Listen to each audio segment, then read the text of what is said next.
I think what's really special about this printmaking, this particular woodblock print, is that every single time a piece of fabric is printed, there's no one that will always be the same.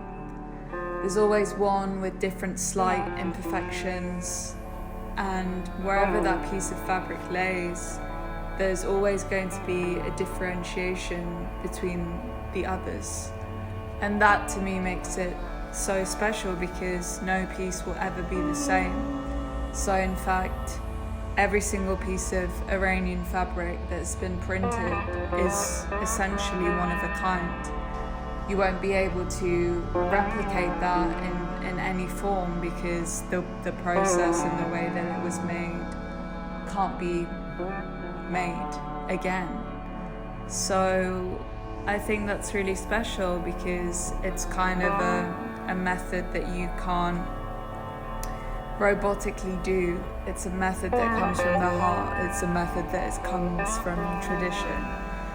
And it's a way of telling a story.